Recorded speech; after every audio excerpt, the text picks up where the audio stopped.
Okay, so today's lesson we're going to do how to write the quadratic equation when you're given the roots. The do now is just an old one. It's just IMing. So you're looking to find two numbers that are going to add to -1 and multiply to -2, and that's going to be a -2 and a +1. A root is just going to be a solution to a quadratic equation. And what's going to happen is we're going to take the answers to a quadratic equation and work backwards and find what the equation was to begin with. There's a shortcut, and this is what the shortcut is, and there's also a longer version, but I am just going to show you the shortcut on this video. So when you find the quadratic equation given the roots, the first thing that you want to be able to do is you want to be able to find the sum of those two numbers, of those two roots. Then what you're going to do is find the product of those numbers. That did not work for the highlighter. Find the product of those same two numbers. And then you're going to write up an equation which is always going to look the same, and it's always going to be this. It's going to be x squared minus the sum of whatever those two numbers were plus the product of whatever those two numbers were and set it equal to 0.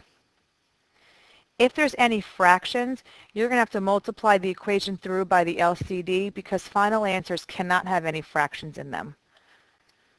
So in terms of the shortcut, what we're going to do is we're going to take these two roots, and the two roots here are going to be +2 and -5.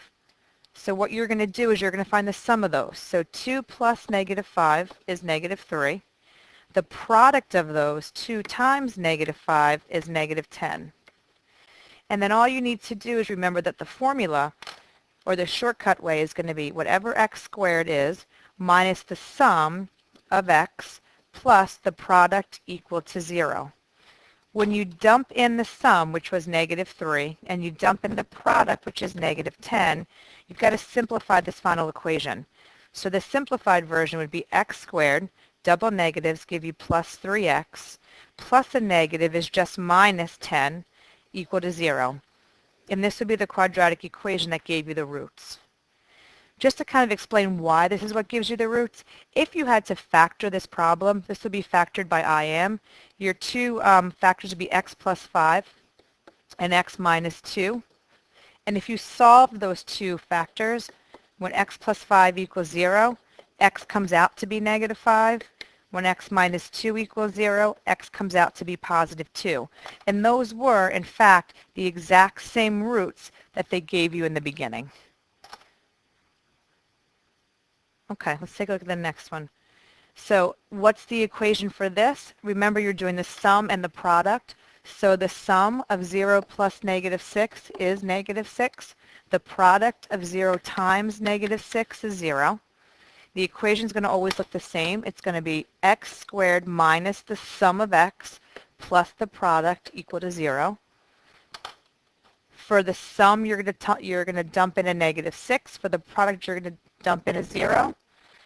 And when you simplify this, you're going to get x squared minus a negative, which is x squared plus a positive, 6x.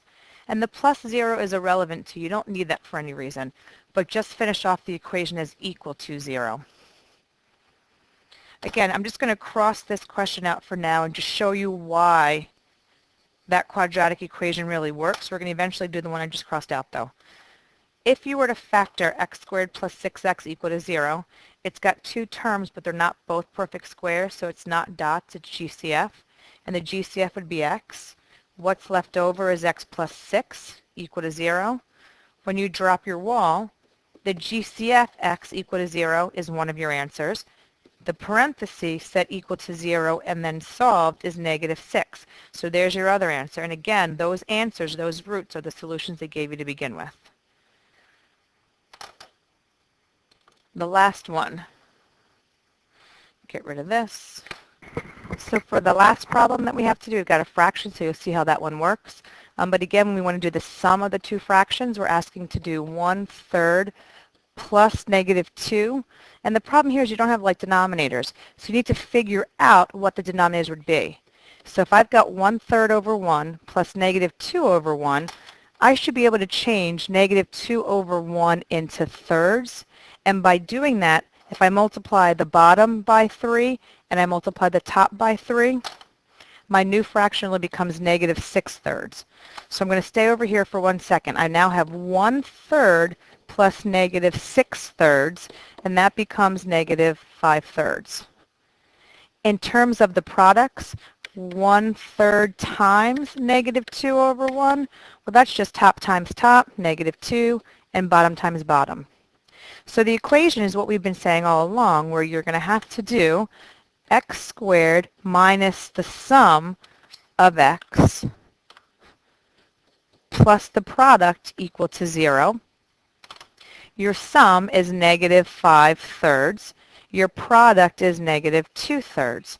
So when you simplify this, what comes out is x squared plus 5/3 x minus 2/3 equal to 0. Well, we've said that you can't keep a fraction in your answer. So what you're going to have to do is multiply the whole equation by the common denominator. The common denominator in this case is a 3. When you multiply everything through by 3, you're going to get 3x squared. 5/3 x times 3 is plus 5x. And then negative 2/3 times 3 is negative 2. And this should be your final answer.